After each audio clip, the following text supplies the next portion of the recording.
hope he didn't show. Hope he didn't show a picture of my plate. At least not the last one. It kind of got. I watched the video this week after I got back from vacation. Hey. I'm Hey, showing Sal. everybody's plate. I'm showing Oh, God. Oh no, a collage all at one time. We're in trouble. No, my not plate really. looked like a collage. No, we had some really good plates. We had maybe a couple of interesting plates. The first one we're going to see is one of the interesting plates. Okay. I saw a lot of interesting plates on my trip. I took pictures Like what? for when we went to dinner. Mhm. And I saw those cuts that we did on the potato with the fruit. I saw that at breakfast. I said, look at these, look at this fruit cut up like what I've been doing. See, it's just in a semester and almost a half. It's in your blood now, and you're gonna notice what's good, and you're gonna find yourself maybe just a little more. I hate to say critical, but kind of. Hey, that's not. Every time I got a plate, I was looking, I was seeing, I was like, oh. And then I saw those little bitty, the julienne, but not the julienne, but the little brunoise or fine brunoise. yes. And I said, this is what they're using that for. Okay.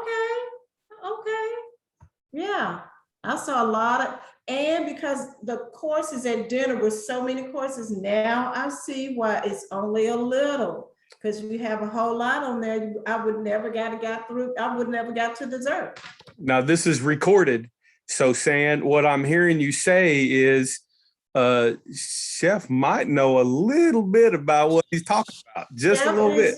Chef is wise. Chef is good. Oh, there we go. Yes. Chef is wise. All right. Yeah. We'll put that on a t-shirt. Yes. Yeah, but I started to send you a picture of that fruit. I was like, oh my God, look at this fruit cut up like this, like the cutting up. I'd like to see it. Okay. I've got 1 minute past. Yes. I'm gonna share my screen and. Okay, I'll be right back. Okay, then we'll wait.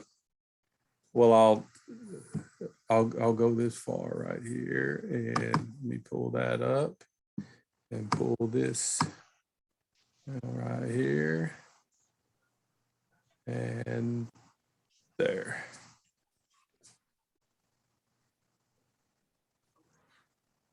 We'll wait for San.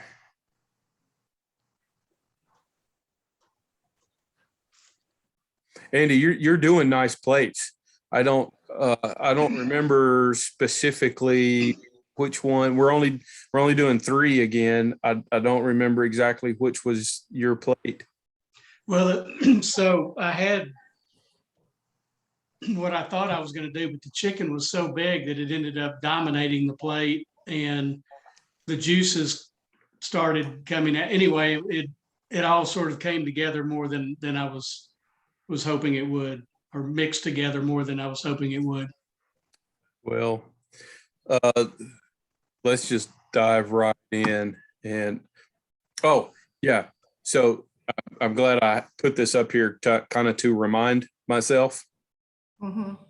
Spring registration starts tomorrow, and y'all have heard me give this spiel before, but just briefly, and for the good of the recording, so those that will hear this after the fact, y'all don't wait, don't dilly dally, especially in this class where you are. Some of you may have experienced just a little bit of there are fewer seats in food 2 than there was in food 1, and so everybody getting class. Now even fewer. Well, there's enough room for food 3. Everybody that's in food 2 this semester to move on to food 3 in the spring, if that's part of your plan, good, great, and fine. The bad news I have for at least some of you is the food 1 and food 2 continue. I can continue to offer next semester online just as part of research, but beyond, we have product ID, we have healthy foods and nutrition, we have intro to hospitality, and we have restaurant industry. Those are the only classes that continuously have an online component. And so all the other classes, all of the lab classes remaining now are in person only. Meat and seafood, stock soups and sauces, garde-manger, food 3 and food 4, all have to be taken online. For the at least as near as we can tell, the next maybe year or so, that's going to be the case. When this research is done and I've been able to analyze data and have all of that put together, I've been asked to make a formal proposal to the American Culinary Federation, who is our accrediting body. And we're certainly not going to do anything that would jeopardize or threaten our accreditation. And so there you go. That's all I have to say about that. Okay. Get with your advisor if you don't know who your advisor is. I actually have the spreadsheet. I think I have it up on my computer so we can stay on after class, and I can verify for you who your advisor is should you need that. Or y'all can always contact me. I'm happy to help. Let's try to leave Renee alone, unless you have a particular issue. Which I did. I have talked about. If you have a particular issue that requires the dean to make an exception, she's that pay grade that can make the exceptions. Your everyday instructor like myself, we can't guarantee any exceptions or anything like that. And so anyway, there you go. If you have any questions about registration or getting ready for spring, I'm happy to answer whatever I can. Put something in the chat or just ask away, but if not, we'll drive on. Are y'all ready to, we can talk about registration after. How about we talk after? Is that all right? Okay, sounds good. Yeah, that sounds good. Okay, here's first plate. Whoa.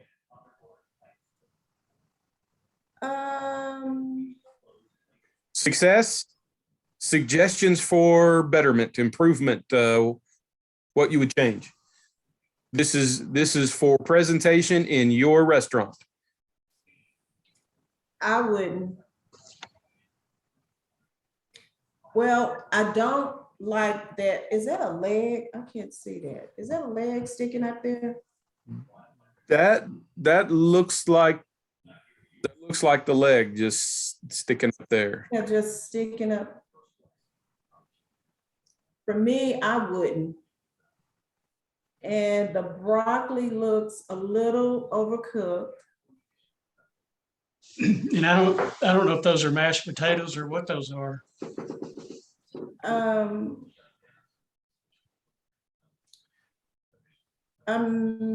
I think that's mashed potato. Well, then it looks like some chicken is involved in that. I'm not sure. But for me, it's a no. Okay. What would you suggest different using this plate instead of just, so here's the world that here's our reality in a restaurant kitchen. I've suggested before, what I'm trying to replicate with this experience is this is our pre-service after we've done all of our meals, and I'm the executive chef, or you are the sous chef, and you have asked for one plate presentation of everything on the menu. And so here is the plate. These are the ingredients you have to work with. This was your line cooks, your chef de partie. This was his or her vision of what you asked to be prepared. And I'm not saying you have to go with it, Right.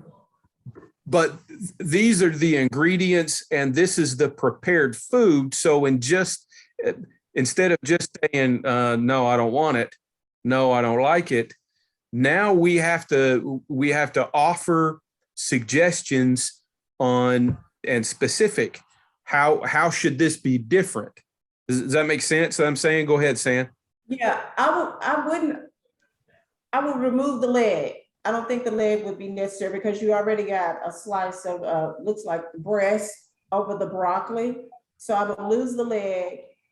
And then I would, if that's the mashed potatoes, I would do like a smaller portion of the mashed potatoes next, a little bit closer to and center it with the chicken and the broccoli.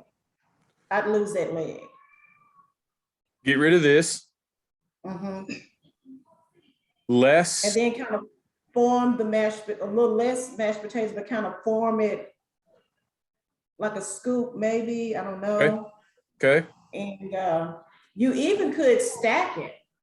I mean, you could, if you're gonna use that amount of mashed potatoes, you could have stacked that broccoli on top of that chicken and center that and lose the leg. Okay. Who else? What else? I don't disagree with that. And if you wanted to keep the leg, you could lean the leg up against the other chicken, but I would greatly reduce the amount of potatoes, and Mhm. they look thick enough that you could even mold them perhaps. Mhm.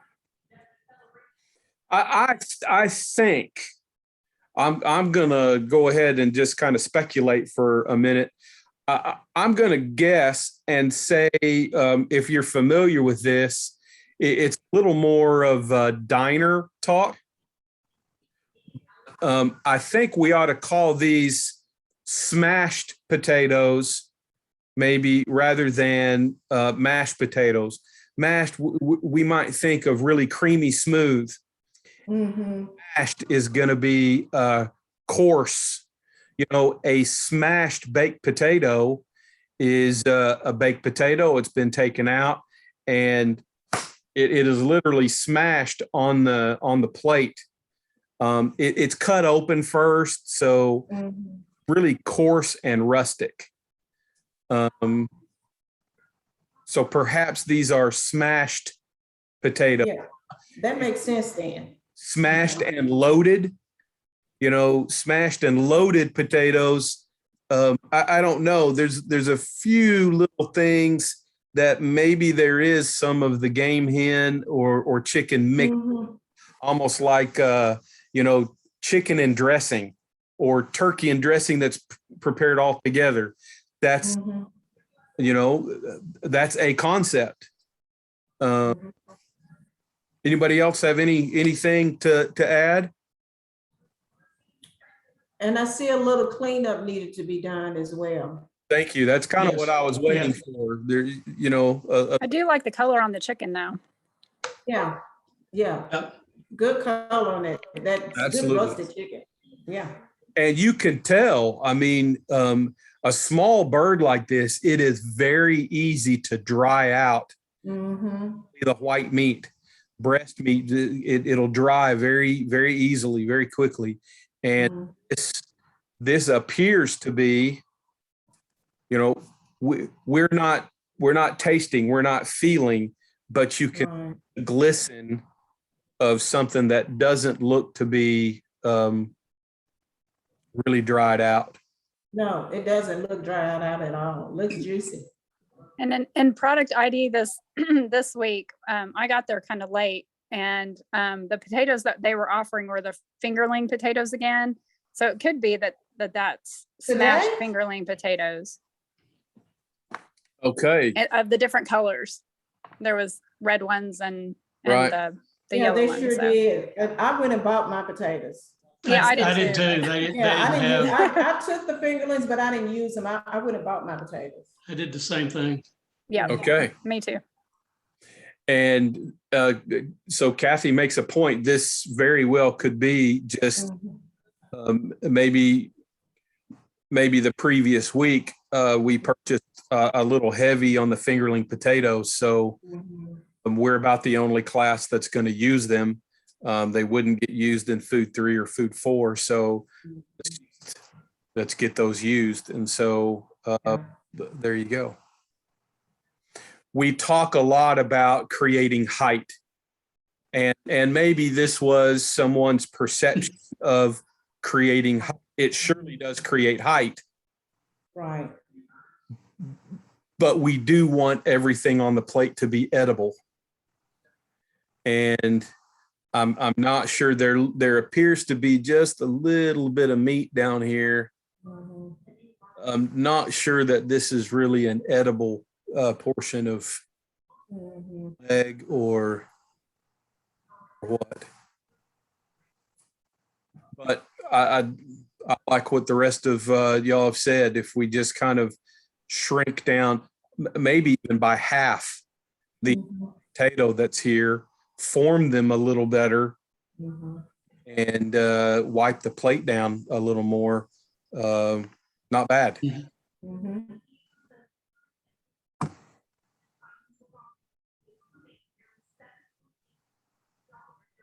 Okay. Next victim.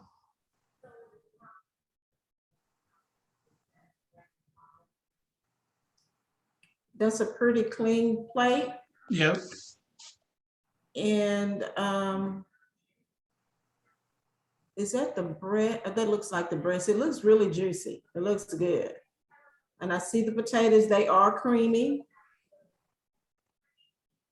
I mean, I don't know if I would change anything on this one. I don't think I would. Okay. What about the rest of the peanut gallery?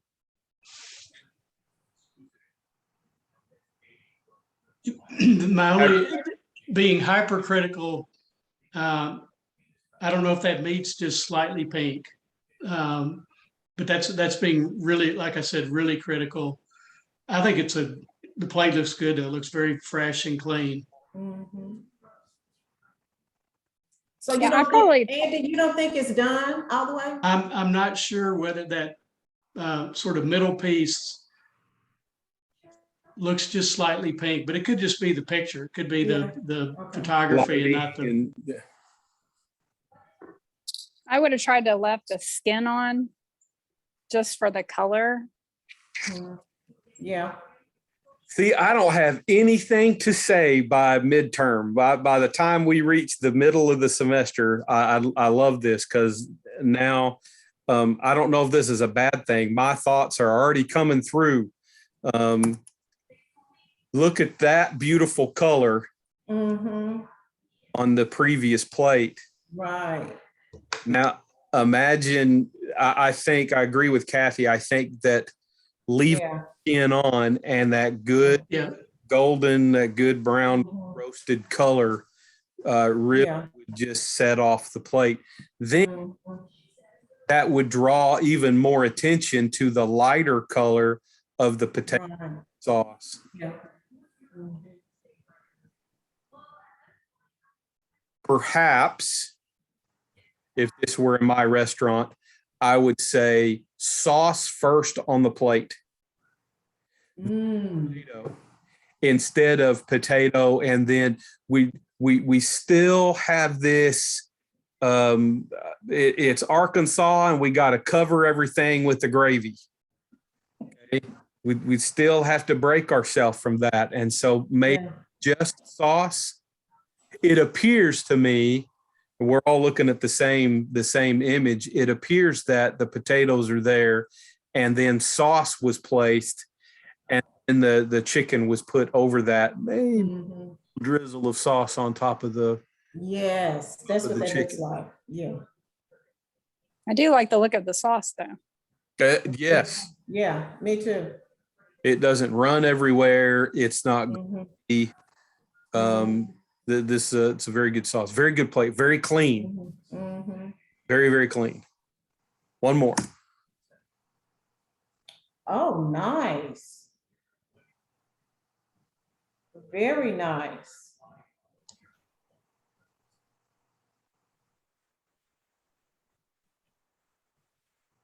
That looks professional. It does. I mean, that chicken is pretty and roasted. And I like I like the dots of the potatoes. They look really nice and creamy. And yeah, and that green is just really popping. It's really pop, and it's a nice clean plate. And I like the use of the gravy with the little dots. The gravy. Sauce, Sand. Oh, I'm sorry, sauce. I'm so Sauce. used to saying gravy, sauce. Yeah. Yeah, I like the use. I like that. I don't know if I would change anything on this. Y'all, this is one of your classmates. I didn't go out and just take this from the interwebs. I've been Are known. you sure? I'm absolutely positive this is one of your. Well, that's an A+ for me. Well, That's since I pretty haven't good. entered grades yet for this lab, I guess that's what I'm going to have to do. And Yeah. That's really, really, really professional. So Chef, I made the mistake, I guess, of putting the whole chicken on the plate. you weren't the only one, and you'll get a comment later tonight. Just going back to I think we've addressed once or twice kind of healthy foods and nutrition, the amount of food that we put on the plate and the proportion of the ratio of protein to starch to vegetable. Mhm. Now, Chef Maddie would like that broccolini. Who? Well, The chef that teaches the food and nutrition class. Oh, yeah, Mandy. Yes, she would. Mandy. Uh-huh. Yep. well, and I think I didn't know enough about, I guess, Cornish hens, and I think I had in my head that this is something that you did serve whole. Maybe I had in mind that this was some smaller bird that you do. Well, I guess the name Cornish hen, I always envisioned a whole hen on the plate. And so I think I might have had a bias going into it, thinking I'm supposed to put the whole hen on the plate. And so seeing all this, I mean, it would have been easy to carve. In fact, I even thought about carving some pieces off and creating another plate. Maybe I should have done that. Quail, the average size quail is it really one quail to a person. A whole quail is going to only be 5 or 6 ounces. Squab, which is a pigeon, squab is going to be, once it's all dressed and roasted or poached or whatever is done with it, squab is only going to be maybe 4 ounces. You get about 2.5 to 3 ounces of actual meat. You get more skin in a squab than you get meat. And so those two are game birds, but those two are birds that you definitely want and would serve whole on a plate. If you're tailgating at a Razorback game and that's a terrible example, but I'm just trying to paint a picture of a whole bunch of burly guys. You're at deer camp, something like that. And I don't know what deer camp would have Cornish game hen, but anyway, if you did, whole game hen per person might be I wouldn't say appropriate, but that would be the meal. Just like was last week or the week before when we did the ribeye steak. You know, you got a whole 12 to 16 ounce ribeye steak. There's no law or rule that says you have to put the whole thing on the plate, and we want to try to get towards more nutritional plating. And as Sand observed from her vacation, you know, when you're served multiple courses, just in Food 4, when you're doing 4 and 5 courses, the amount of food you get on a chili tray plate or a Cracker Barrel order, now imagine doing that times 5 courses or 6 courses, or that's a truckload of food. So Chef, this is, I know the online versus face-to-face, and I've been thinking about this, but where to me face-to-face would be valuable is where someone could show me how to do this plate. Like physically, here's how you create these little dollops of potato or sauce. You know, watching it online is one thing.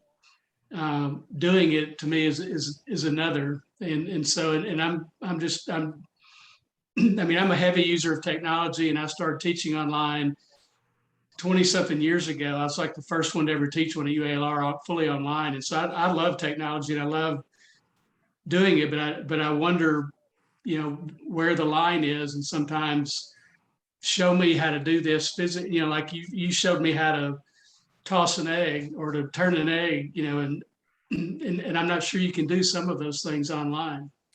So, Andy, I appreciate that, and gives me a thought as I'm, you know, hopefully for research purposes, my last iteration of this class. This is going to evolve a little bit for next semester, but let me jump into kind of one of my ideas for next semester with the time that we have. And you see my air quotes, I'll say the complexity of the meals that we have each week and the time that it takes to execute the cooking methods. I'm not sure how to wrap my head around fully live cooking, me cooking and you cooking online via Zoom at the same time. But I'm exploring that. How about we do, I know I'm kind of going down a detour, so y'all can thank Andy for this rabbit hole experience moment that we're about to have. But how about we break from kind of our tradition of this class, and instead of evaluating each other's plates from the previous week, so whatever you're going to do this week, and really instead of or spending, we won't spend as much time. Maybe I'll just pull 1 or 2 plates, and I'll only briefly go through cooking method and kind of talking about what you're going to do that week, and instead spend a little bit of time. I'll be in my kitchen, and I'll have several different sauces already made, different components of different kinds of plates. You know, I don't think my wife will be disappointed too much if I have some chicken already made and a steak grilled and different kinds of sauces, and we'll just have a Monday evening smorgasbord of lots of different stuff. But Andy, and to everybody, would that be helpful if we have at least one, if we have a little live moment of, I've got several different shapes of plates, several different of the same plate. I'll use white plates and well, what if I want the plate to look this way, and then I can move the food off the plate and we can look at all kinds of different plate designs. Would that be helpful? I think it would be really helpful. It would to me. I mean, maybe people have learned this in another class and maybe I'm just sort of behind the curve. You're not. Mm. So That sounds good. let me put into context maybe how and why I've structured it this way, and that is one of the impossible tasks of a culinary instructor is trying to, again, air quotes, trying to teach culinary creativity. And how do you teach someone to be creative? I mean, just to boil it down to very psychological and mental and, specifics, you're either right brain or left brain. And a creative person, a right brain person, sees color, looks at the ingredients in raw, or looks at the ingredients as they're being cooked, and then looks at the plate that I'm going to present on, and I can see the presented plate. And that's how I operate. I'm an artistic person. And so I see the plate already presented. And so now all I have to do is put the stuff on where it goes on the plate, where it goes on the plate. I don't know if that makes much sense. My wife is very, very analytical. She's the thinker. She's the detail oriented. She does beautiful, masterful artwork with cross stitch, but she has to have a pattern. I see the stuff already done. I walk into a room. We've moved a lot in our marriage. I walk into an empty room. I see the furniture already in place. I see framed work on the walls, and I'll just put the stuff where it goes, what I already see in my mind. And how do you teach someone to be creative? I don't know that anyone has really defined that, but there's a movement today in education. I've got 2 classmates in the doctoral program I'm in. There are at least 2 people that I know writing dissertations about teaching creativity. I don't know. Other than, okay, well, think about this and think about color, and it, there needs to be variety of color, of texture, of height, of blah, blah, blah. But I didn't even click, in all of my years. Andy, you're the first one to even mention, certainly online, it would really be helpful if I saw how to put the dots there. If I saw how to zhuzh on the plate and how to swish and Yes. how to execute that, then I can, and we'll record it still, so you can go back and review the zhuzh and the dots and the swish. And I think that's a good idea. If y'all agree, then that's what we'll do. And if y'all don't agree, well, that's what we're going to do anyway. So get over it. Sorry. I like that idea.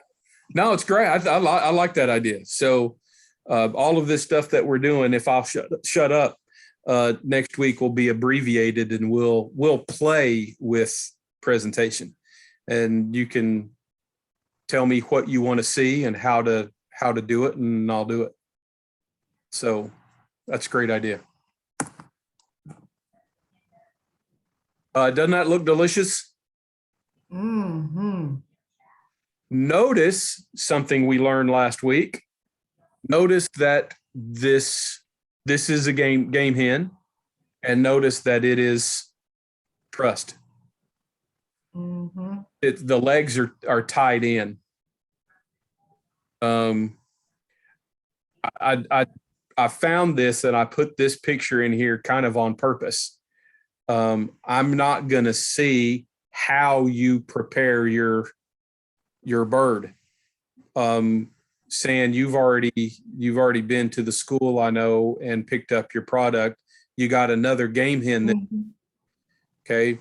I Yep. also I do. understand that Zach forgot to make sure you should have picked up 2 disposable aluminum pans and a little I told him I got that already because I'm a caterer. I got that in my garage, so I was good. I didn't worry about it.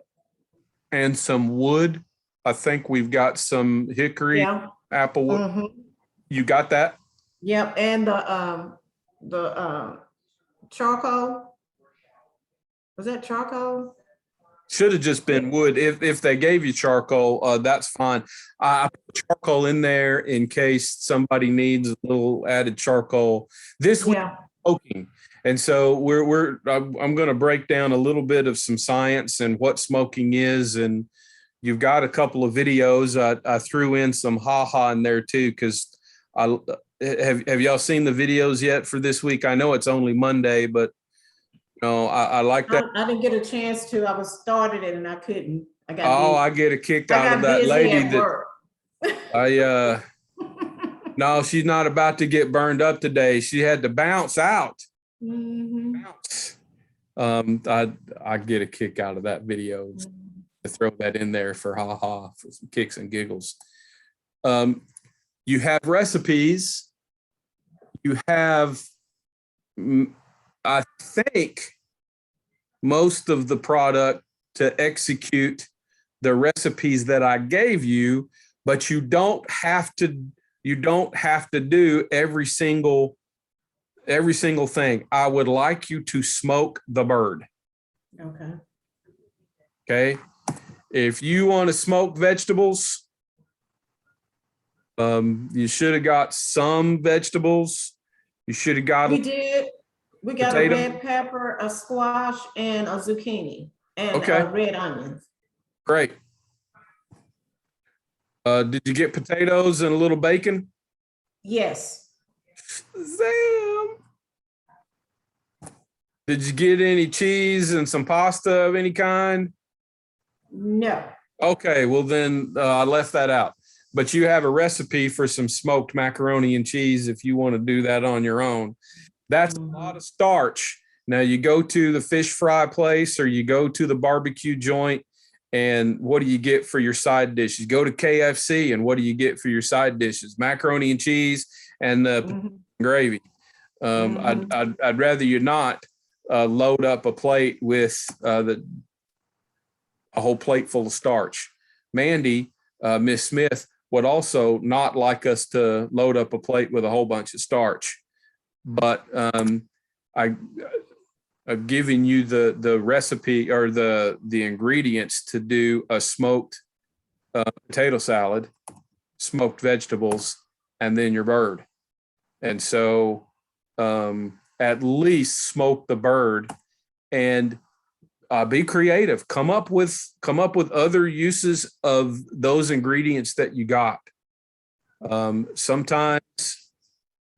Sometimes we have to make changes on the fly. Sometimes, a lot of times, we order product for a big meal, for a large event, for whatever, and one ingredient, 2 ingredients, something doesn't show up on the truck. And we have to scramble to move forward to continue with the meal using the product that we have on hand. Let me paint for you a picture. Andy, go ahead, and then I'll paint a picture. Yeah, and I may be asking too soon. So I don't have a smoker. I do have a grill and a green egg. You're asking too soon. Okay, I'll wait. So I'm going to answer that. I'm going to answer that question to hear after I paint this picture. Let me paint. No, I'm good. For you. So as everyone's aware, in 2008, the summer of 2008, I was very fortunate in my career. God smiled down on me some way that I didn't even at all deserve, and I found myself in Beijing, China, as one of 28 executive chefs from the United States in a group of 50 executive chefs from around the world, overseeing the culinary operations of the 2008 Summer Olympic Games. Over 230 countries from around the world had all converged, and we were, from a food standpoint, every day, every meal, 24 hours a day, we were right on stage. And from a volume standpoint, we prepared 21 million meals in 17 days. Now, about 7 of those 17 days, a week of the actual Olympic Games, we've got athletes on specific diets. We've got broadcasters that couldn't care less what they ate, but we have very controlled diets to no control at all. And for about 7 days, actually, it was about 8 or 9 days, there were no trucks. There were no deliveries allowed by the Chinese military and the Chinese government, and transportation distribution was heavily controlled.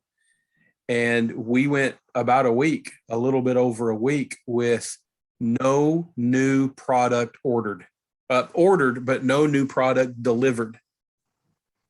And at the beginning and at the end of the games, we received semi-truck deliveries 7 days a week, 6 to 8 times in a 24-hour period. Trucks were always coming and going. Now, feed the world with no new food. That's the most extreme. That's probably the biggest stress I felt. And I had people above me who were more in charge of those things and menus. We all had to get creative, and it got really dicey at the end. And then finally we got trucks again. But my point, what I'm leading up to, is from this week to the end of the semester, the main thing I want you to focus on each week is the cooking method of the protein. And you can be as creative as you want to be handling the other components of the dish. Most every week, we're going to continue to have a protein, starch, vegetable, and some kind of sauce or sauce-ish component. The compound butter with the ribeye, I wouldn't say that's really a sauce, certainly not a classical sauce, but we treat it as the sauce for that week. There'll always be protein, vegetable, starch, some kind of sauce. I want you to especially pay attention to the particular cooking method and handling of the protein of that week. Just because I gave you recipes and a recipe file, I'm not even hinting or suggesting that you have to do those things. Does that make sense, or does that add confusion? If you want to try smoke some vegetables, great. If you don't, that's fine. Just put some veggies on the plate. If you want to try the potato salad, great. If you don't, do something else with the potatoes. If you're tired of potatoes, because we have had potatoes the last, 3 weeks or so, I just gave you potatoes. I'm not requiring you to provide, to go to the store and do anything else. But, if you want to make mac and cheese for your family and smoke the bird, go make mac and cheese. That's fine. That's fine. Okay. Any questions or complaints about that? No, good. So let's talk about smoking just a little bit. And as we do, for Andy and for anyone else that a few of us have smokers. I think in one of the videos or part of the video, you're going to see I'm showing you 3 different methods in your backyard, how to smoke. One on your grill. So Andy, you'll be able to use your green egg and smoke on that. You'll also get the supplies with this week's pickup to do a stovetop smoker. I give you a separate little video just on stovetop smoking and building. I call it a poor man smoker.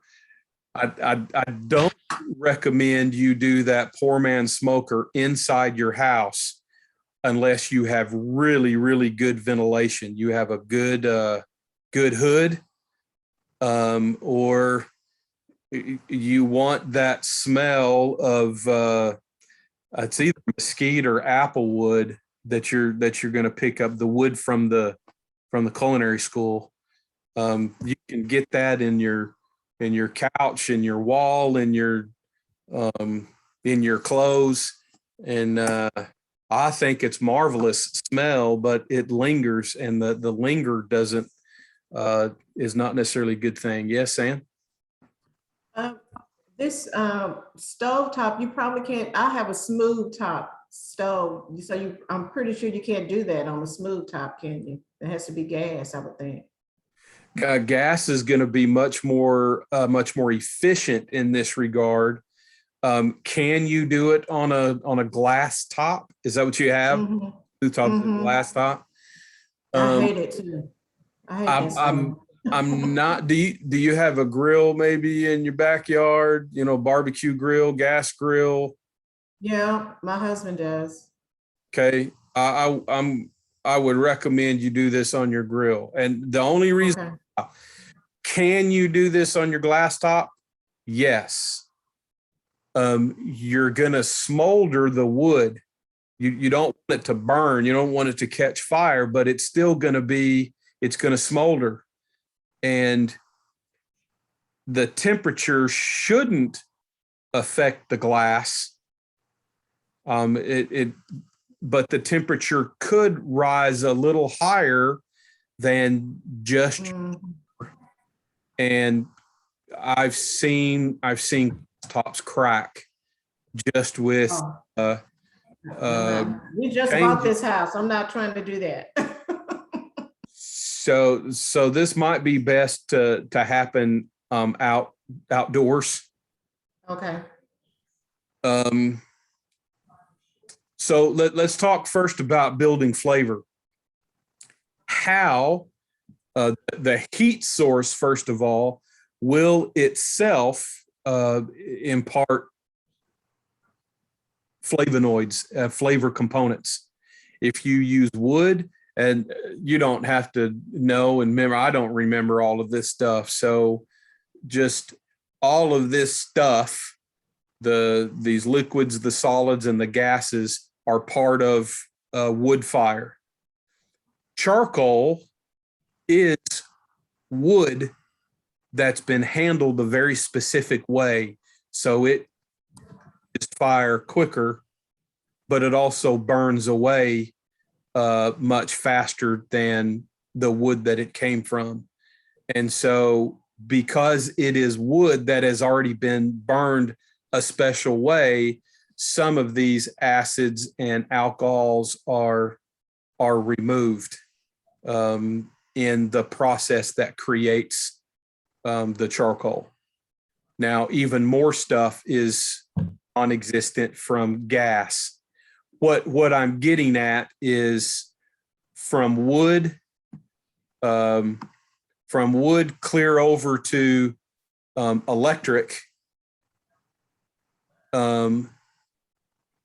more flavor is imparted in the wood And then it gets less and less to the electric, where that electric burner imparts zero, is only heat. You know, that Mhm. on a char grill, your backyard barbecue grill. I would imagine y'all can even attest to this. There is a huge difference between lighting the charcoal with a charcoal chimney, using some paper, versus That's what my husband uses. using lighter fluid. Mhm. You use the lighter fluid, and we always tend to use too much. And then your ribs, your steak, your chicken is going to taste a little bit like a Mhm. little tint of gasoline, or hopefully Mhm. gasoline to light your charcoal. But, you know, whatever. Texas barbecue is Texas barbecue because of it's a dry flavor, and you can really cover everything up by the spice rub that you create. I don't think I gave you a spice rub or any ingredients to make a spice rub. I'd like you to a little salt and pepper, and that's pretty much it.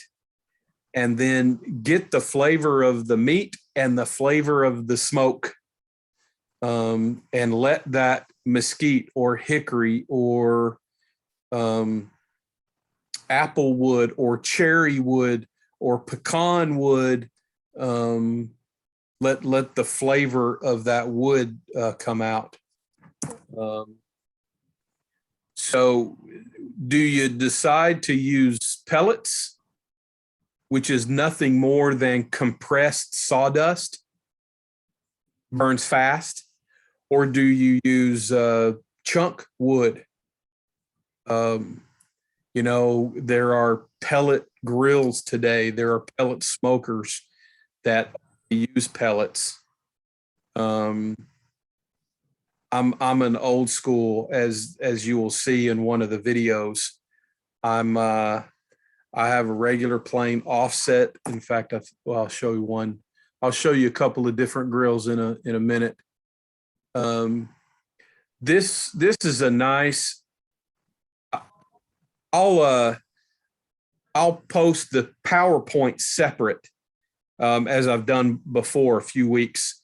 I'll post this PowerPoint so you can go back to maybe some of these slides. This is a nice little image to reference, to keep around. These are the main woods that we would use around here, kind of in the South. I would add one more that's readily available to us, and that's old used whiskey barrel.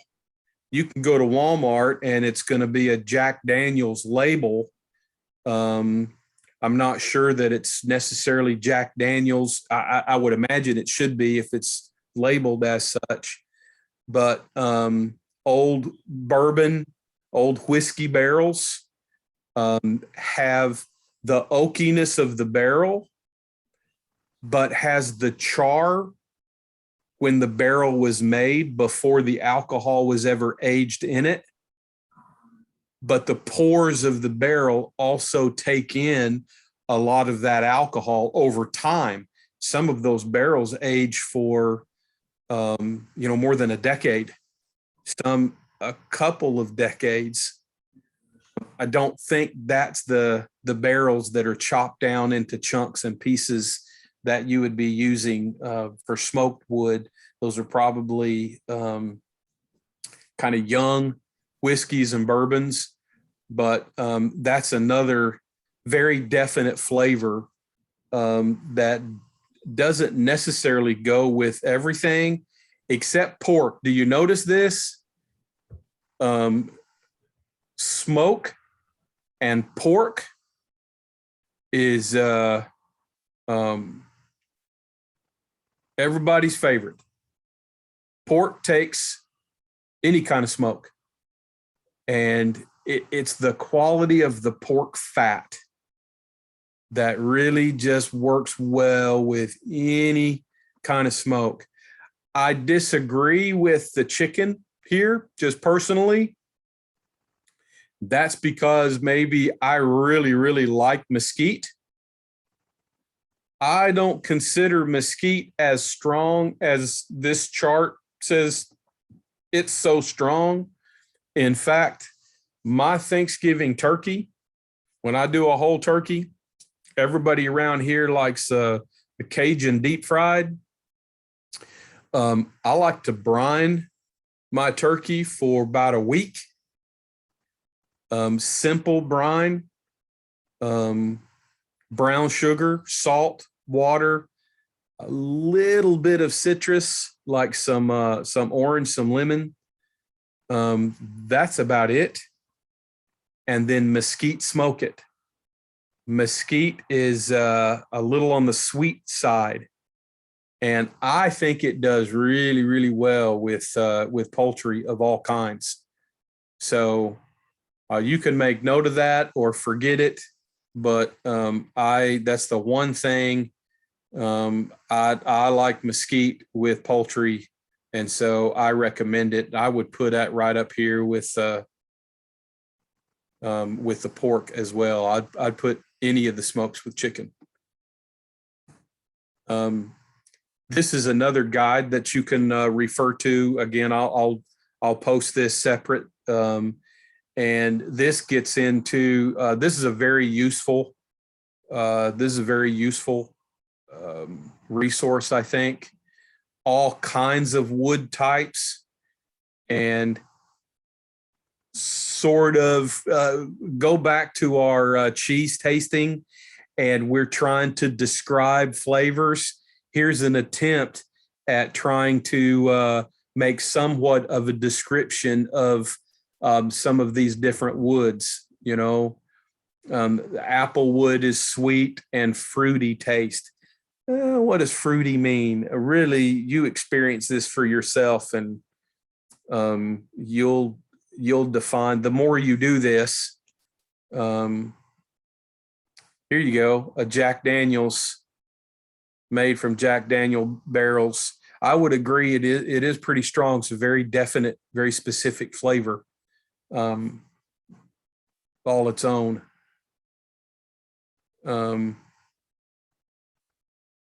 For us around here, if you're influenced by any barbecue joint, barbecue restaurant, and that's where you pick up a taste for smoked meats, you might disagree with oak being the traditional smoke flavor. You're probably more accustomed to hickory.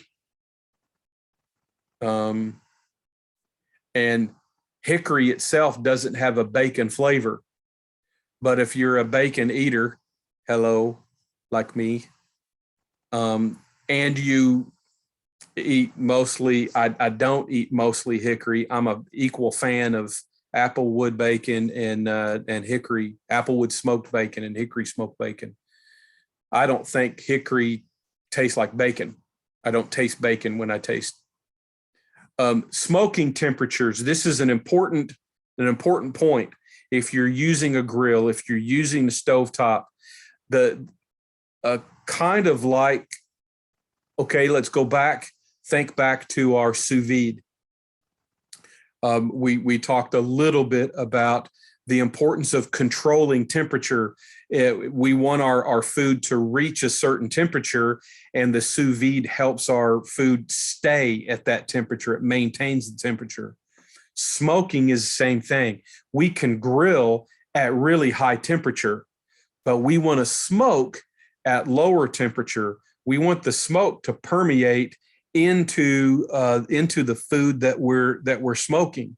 And so if you ever get into the competitive smoking, the barbecue Memphis in May and things like that, one of the key variables of an award-winning smoke is called the smoke ring.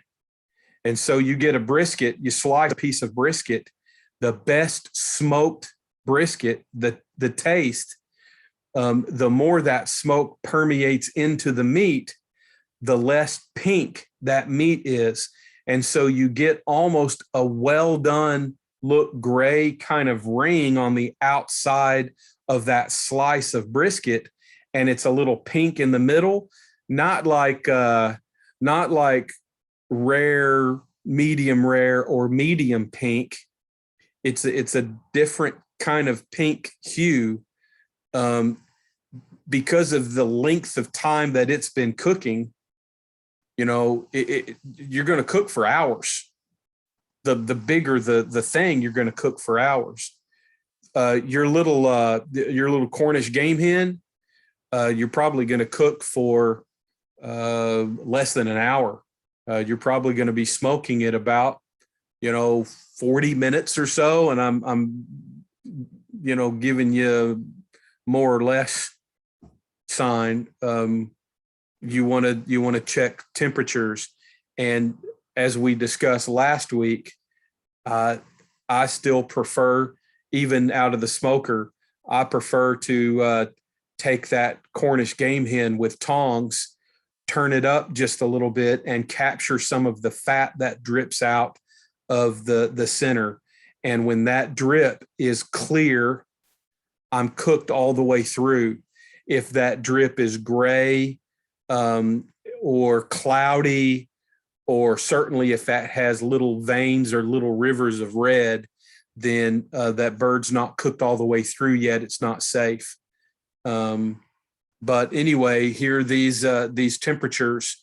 So you can see a 225 to about 325 is going to be your typical range. If you just remember one temperature, 250 is kind of the go-to smoking temperature. In the same way that we might say a baked good, roasting in the oven, kind of 350 in the oven is kind of our standard oven temperature for baking and roasting and things like that. If you fish more delicate meats, I definitely would go closer to the 225. Big chunks or more dense, like a big brisket, it can handle even higher temperatures, especially if there's a lot of fat. Brisket smoked with the fat cap on the top, I wouldn't trim any of that fat off. Let that fat slowly render, and it's going to melt and work its way into all of the meat fibers and make it juicy. Smoking is very dehydrating.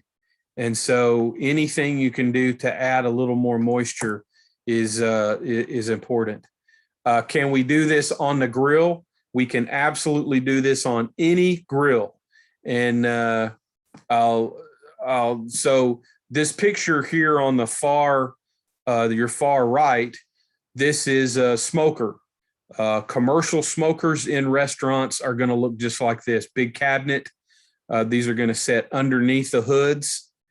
They'll be either wood fired, and you build a fire inside the cabinet, or they'll be gas fired.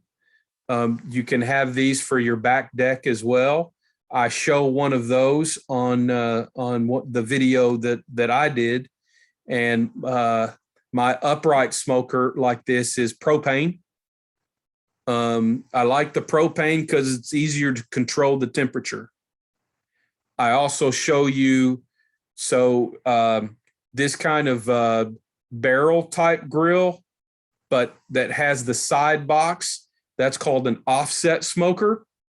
That side box is where you build your fire, and then you put your wood for smoking, where you get the smoke flavor in that chamber, in that box. I'll show you how that goes, how that works. These others are really, so Andy, this should look a little bit familiar, at least this shape right here in the middle. Your standard gas grill, the kind of bullet type upright smoker. The little more less expensive round bowl type grill will all work the same principle. And so this is the principle. Whether you do the tabletop, so you're going to take a disposable aluminum pan as kind of your base. And on one side, in about a third of that pan, you're going to use some charcoal and you're going to build a little fire. If you want to smoke without a disposable pan and you use your grill, you want a hot zone and you want a cold zone in your grill. And so for your egg grill to a barrel type grill to your traditional propane grill, my char grill, my propane grill has 4 burners. If I'm going to smoke without anything else, I light 1 burner and I crank that burner up. And then on the top, where I would normally grill everything, right over that hot burner, I use a small disposable aluminum pan. They're the little bitty ones, like the small loaf pans. And I put wet wood, apple wood, hickory, mesquite, whatever. Soak the wood in hot water for a couple of hours. The wood, the water soaks in into the wood. Cold water, just cover the wood with water and let it set overnight. Then that wood will smolder. That's what you want. You don't want to catch the wood on fire. It's not the fire we're after. We're after smoke.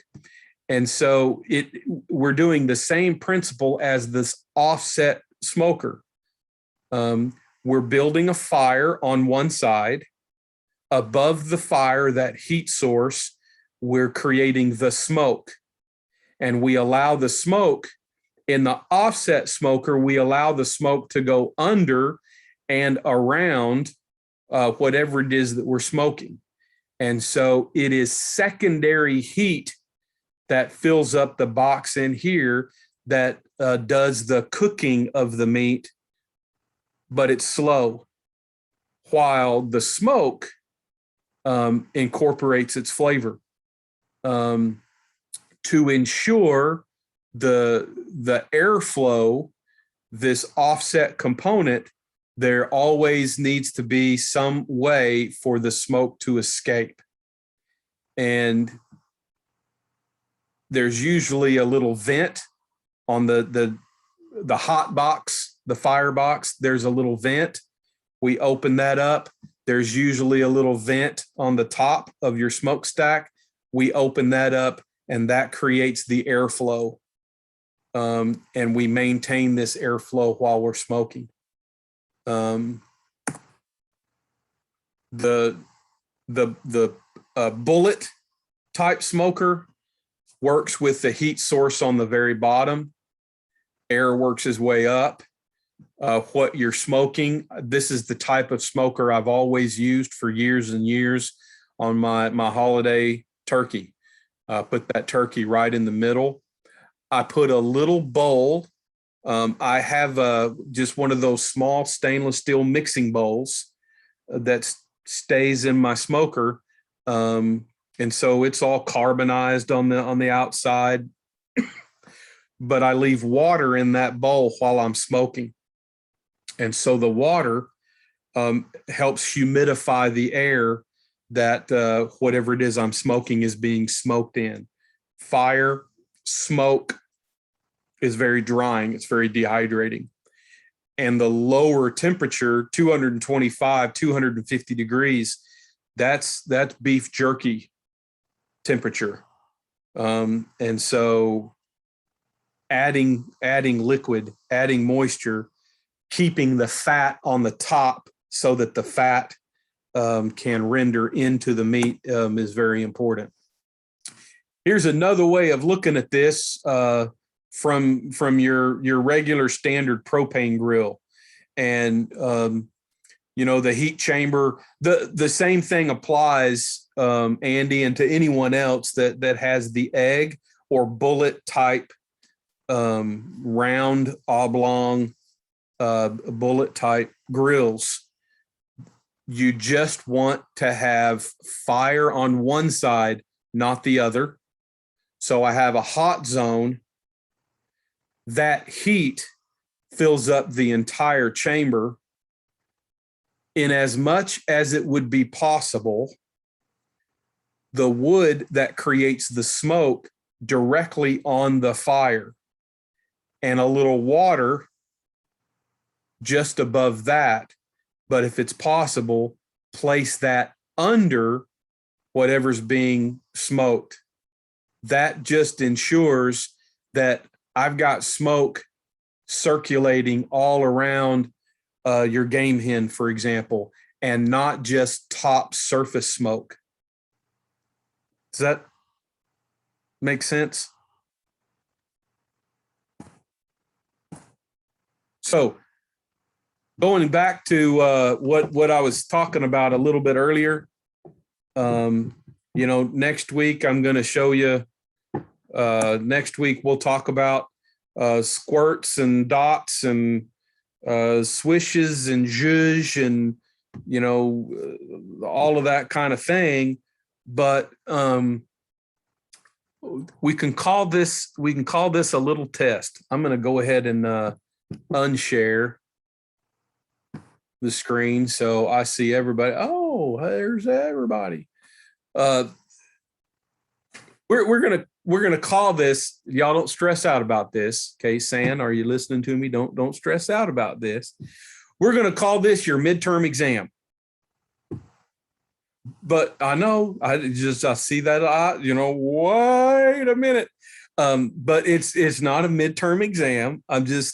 I'm gonna push you now, and maybe I ought to wait one more week after we talk about zhuzh and dots and things of that nature. I'm not showing you any suggested plate presentations regarding your smoked game hen, and if you do potato salad or if you do mac and cheese or you do whatever. I want to see what you come up with by working with the ingredients that you have. Let's just see what you come up with. Okay. I'm excited to see what you come up with. And with that, what do you want to know? What questions did this open up some questions? Did this create new questions? So I'm going to assume I'm not putting the whole bird on the plate this time. Yeah, let's not. Let's limit to half the bird is a portion. Now, do you want to quarter the bird? Do you want to smoke? Now listen to me. Do you want to smoke the whole bird and then cut it? Which might or might not be coarse and rough? Or do you want to prep the bird already in halves or quarters and then smoke them that way? I might be trying to offer a suggestion without overtly offering a suggestion, except now I guess I've overtly offered this suggestion. That probably would be the best. I would encourage you, however you see your plate. Again, one of the reasons why I ask you to kind of draw a concept of your plate, if you're following the order of the lab assignments, you're drawing a concept of the plate before you even mise, before you've done anything. Then your mise should include your thoughts about how you're going to plate. Now, you may change it while you're executing, while you're cooking, But if you see the bird on the plate in a half, in a whole, in quarters, in some other configuration, it would be wise to prep the bird as part of your mise while it's raw before you ever cook it. Then you don't get rough cut skin, the already roasted, the already caramelized, Maillarded. That's not a word that we're ever going to find in any dictionary, but I just made it. That already cooked, crispy, smoked game hen, smoked chicken, smoked duck, smoked turkey's going to have really crispy skin. And you don't want to then cut the whole crispy skin that might crack and crumble and end up maybe rendering a presentation less quality than what you want to achieve. So that was a long way of saying, yeah, Andy, I would go with half birds, or a half a bird is probably a reasonable portion. Now, how do you want to treat that half bird? If it's a whole chicken, just remembering this for future reference, you want to do the smoke thing again, and you get a whole chicken, I was looking at chicken prices just today on my way home, and what used to be $6 or $7 a bird at Walmart, they're $11 and $12 and $13 a bird. It's terrible. Nobody's paying me any more money, and I'm sure you people aren't getting paid any more money either. So I encourage you to take advantage of getting your product from the culinary school and using up that product, and trying to use that product and not feeling the need to run to the grocery store and augment with something else. Maybe the exception would be, I know we've run into this before. I got the green beans. I got them home. They're little questionable quality when I was ready to cook them. So I already had blah, blah, blah. We cross those bridges when we come to it, but things are expensive out there, and I don't think we're getting any relief. And so make use of these lab supplies. You've already paid for them. Yeah, that celery wasn't fresh today either. That celery was. Did you build your bag? Did they pull the cart out, and did you build your? I pulled the cart out and built my bag. Okay. I think it's perfectly okay. And I think it's even the more culinary responsible thing to do. If you question the quality of anything, I think most of y'all know who Zach is.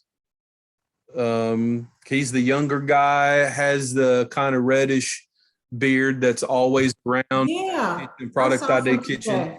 Mm-hmm. He's a part-time employee, part-time staff, helping.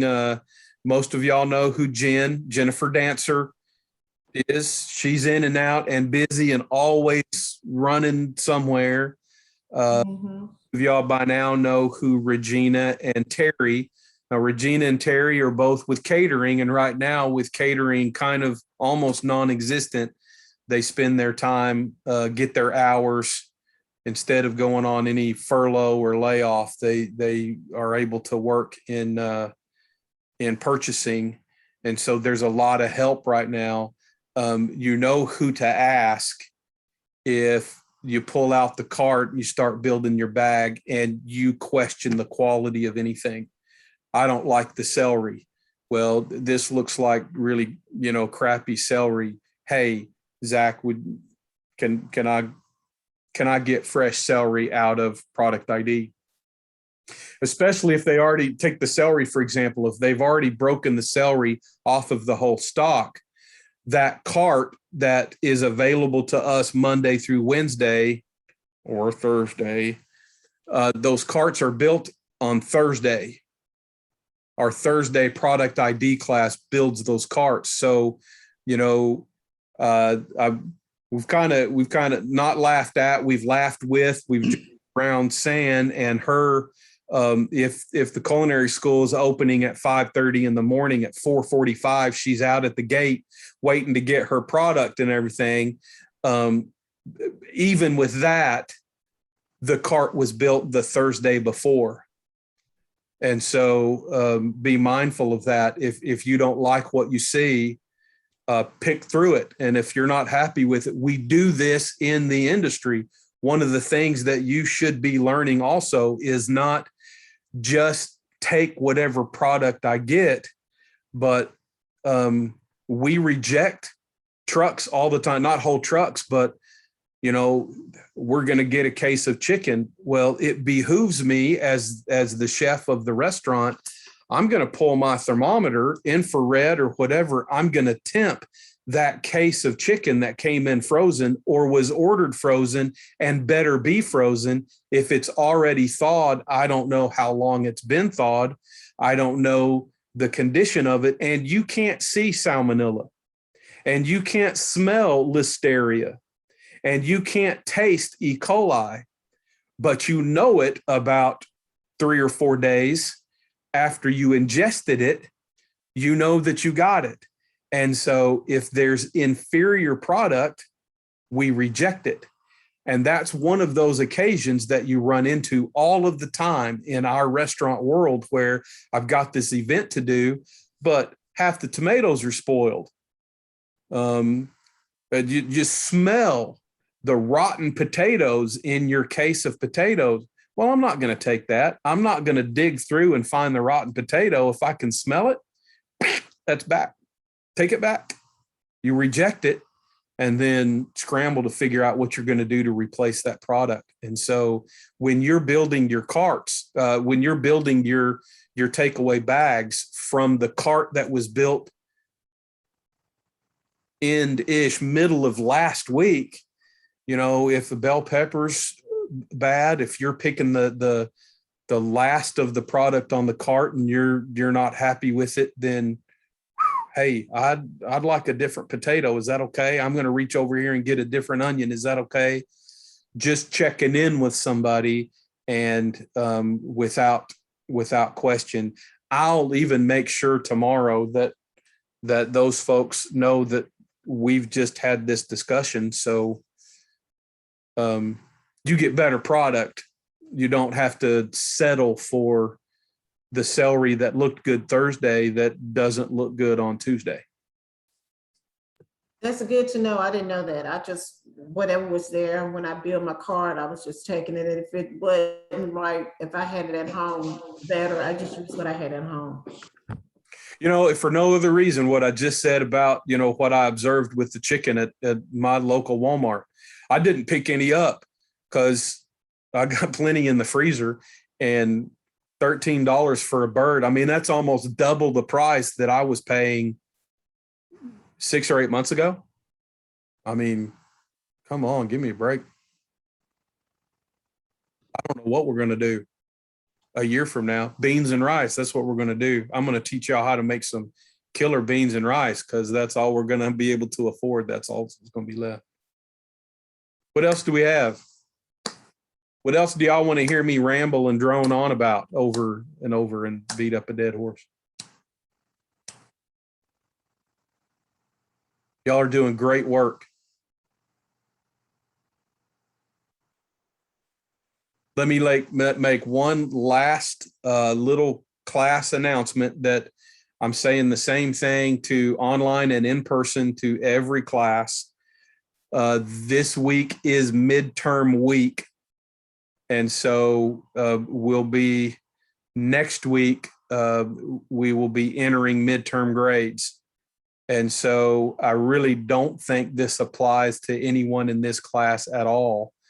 But just so out of continuity, so I give the same message to everybody. If you're behind on any kind of key terms or quiz or anything like that, I encourage you to do whatever you got to do to get caught up this week, because this weekend, when I get caught up with all the grading this weekend, if something is not submitted up through week 7, unlike previous semesters, this weekend I will be entering zeros on the unsubmitted work, so that the midterm grade that is entered is the actual midterm grade earned to date. Does that make sense? In semesters in years past, I've kind of not really respected midterm grades. It's just something that we have to do. We don't really have midterm exam saying you do in meat and seafood. You got a test, a online quiz. I saw that today. Yep. So I've never really done much with midterms, and I give you time to submit assignments late, and so I just left those assignments like they were, and we end up with too much. Hey, I give you an A because of what's been graded. You've earned an A, where in reality you're tanking the class because you haven't done any of the homework, you haven't done any of the academic stuff. And so to make sure that we're all speaking the same language all the time, the end of this week, if something has not been submitted, if something has not been submitted through week 6, through last week, then I'll be entering zeros in those unsubmitted assignments for the first 6 weeks. We're in week 7 right now. Obviously, you should still have the allowance to, submit this week late or whatever. Does that make sense? Can I stop rambling on about that? Because I really don't think it applies to anybody here, but it might. That's all I have. Happy National Taco Day. I know it's not Taco Tuesday, but we've done some stuff with meat and seafood, and this is a commercial for everyone to take meat and seafood. But I've turned some last week. I turned a 4-pound piece of brisket cap. I've turned some ribeye trim. I've turned some strip steak trimmings, and I've turned some filet trimmings into ground beef.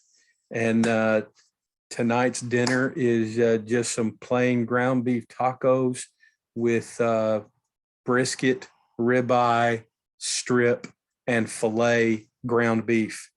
Nanny boo boo.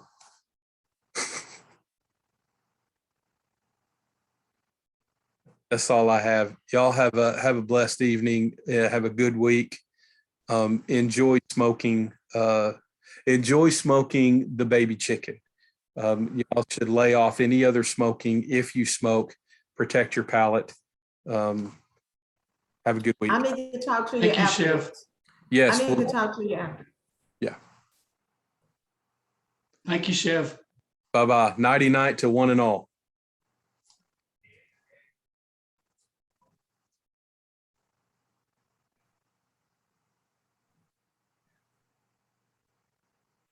Hold on here just a second. I'm going to turn the Okay. recording off Okay. because